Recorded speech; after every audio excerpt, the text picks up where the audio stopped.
Assalamualaikum warahmatullahi wabarakatuh. Tuan-tuan yang dimuliakan Allah SWT. Ada satu firman Allah SWT dalam surah Al-Anfal ayat ke-25. Allah SWT mengatakan, dan peliharalah dirimu daripada azab yang bukan hanya menimpa orang-orang yang zalim di kalangan kamu sahaja. Dan ketahuilah, Allah amat keras azab siksa. Jadi Allah memberikan kabar ancam, satu amaran kepada kita, bahawasanya bukan hanya orang yang zalim yang melakukan kezaliman sahaja yang akan mendapat dosa, mendapat azab Allah, tetapi akan terkena kepada kita semua. Jadi ayat tu telah pun diberikan kepada kita untuk kita fikirkan bahawasanya kita mesti sentiasa berhati-hati dan kita kena sentiasa peka dengan apa yang berlaku di kalangan kita, apa yang berlaku di dalam kehidupan kita. Sebagai contoh, penguasa yang tidak menerapkan hukum syarak, penguasa yang tidak meninggikan Al-Quran dan As-Sunnah, para ulama yang berdiam diri ketika adanya kemaksiatan, dan ini merupakan sesuatu yang akan mendapat murka Allah, azab Allah. Dan kemudian kita juga turut berdiam diri hanya kerana kita mengatakan, aku ni siapa, aku hanya insan biasa, cukuplah setakat untuk aku melakukan ibadah nafsi-nafsi saja. Ini merupakan sesuatu yang sangat merugikan, kerana Allah telah memberikan khabar ancam tadi. Tidak hanya terkena azab itu kepada orang yang melakukan kezaliman.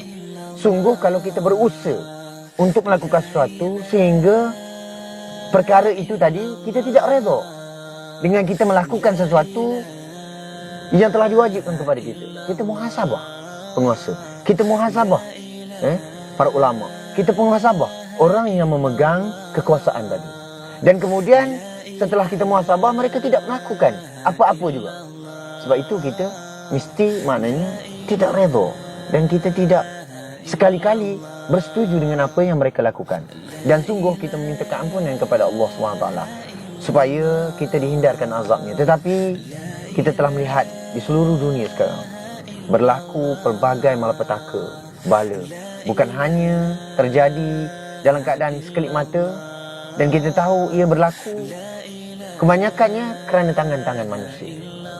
Dan bayangkan, ia akan menjadi satu igawan kepada orang yang pernah menghadapi, dan sudah pasti ia akan memberi keinsafan. Tetapi bagi kita sekarang, dalam keadaan kita duduk di dalam keadaan aman, selesa, di bulan Ramadan kita boleh kesana kemari, dan kita hanya memikirkan diri sendiri ataupun dalam keadaan ibadah sendiri-sendiri saja, tanpa kita melihat keadaan kita ni tidak adanya perisai, tidak adanya perlindungan, tidak adanya hukum Islam yang terterap di kalangan kita.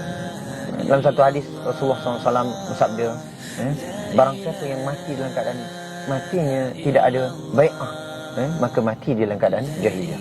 Jadi hadis ini menunjukkan dalam keadaan mati yang berdosa, sudah tentu kita tak nak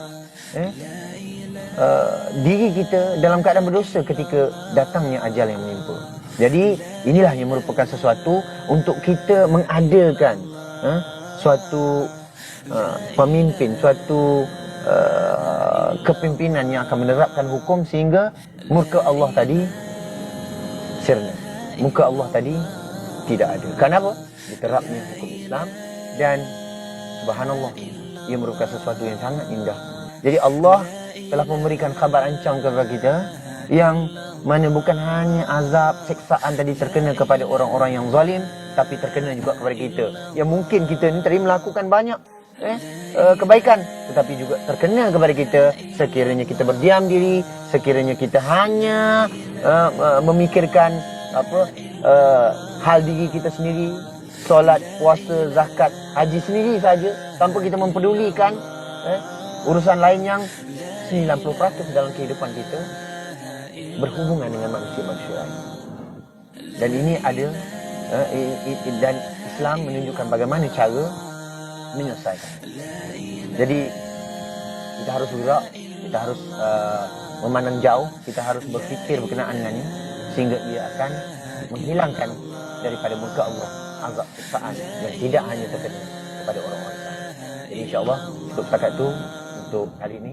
Semoga bermanfaat. Assalamualaikum warahmatullahi wabarakatuh.